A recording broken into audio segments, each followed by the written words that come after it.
Finance minister साहब ने यह भी बावर कराया कि किसी भी तरह बड़े बिजनेसेस को, सनतकारों को टैक्स चोरी की इजाज़त नहीं मिलेगी और अभी भी पाकिस्तान का टैक्स टू जीडीपी रेशो बहुत कम है और उसके ऊपर काम करने की ज़रूरत है।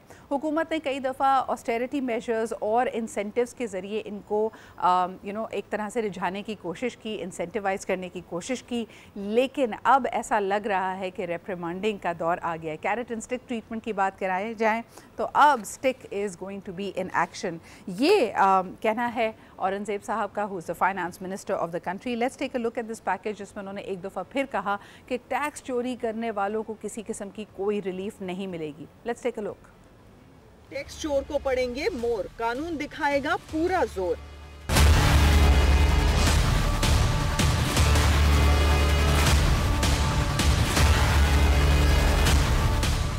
टैक्स चोरी अब बर्दाश्त नहीं होगी, वजीर खजाना मोहम्मद औरंगजेब ने वाज़ेह कर दिया। ये जो वो साइन कर रहे हैं ये क्रिमिनल एक्ट है, वो आफ्टर ड्यू लीगल प्रोसेस उनको अरेस्ट करने जा रहा है। मोहम्मद औरंगजेब ने कहा 3400 अरब की टैक्स चोरी और फ्रॉड है। कंपनीज का झूठ नाकाबिले बर्दाश्त है। मुलव्वस अफराद को गिरफ्तार किया जाएगा। 1 अरब तक टैक्स चोरी पर 5 साल या इससे जायद पर 10 साल तक कैद हो सकती है। ये वो है जो रेवेन्यू लॉस हमने आइडेंटिफाई कर लिया थ्रू आवर डेटा एनालिटिक्स। इसके जो कॉन्सिक्वेंसेस हैं सेक्शन 37A में जो इमीडिएट अरेस्ट है।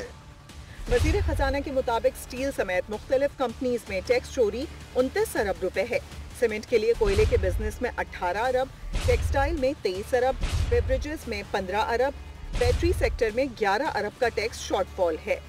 अब हमारे पास चारा कोई नहीं रहा कि हम इस इन्फोर्समेंट की तरफ जाएं। ओवरऑल जो इवेजन है या लीकेज है is close to 7 trillion rupees. तकरीबन 50% of that is sales tax evasion. आप सेविंग समझ लें या ये समझ लें टैक्स फ्रॉड।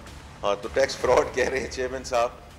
जी जनाब आली, टैक्स एवेजन या फिर टैक्स फ्रॉड ये आपकी मर्ज़ी है, लेकिन फाइनेंस मिनिस्टर साहब ने इस बात को वाज़ेह कर दिया कि इनको कोई रिलीफ नहीं मिलेगा बल्कि रेप्रिमांड किया जाएगा।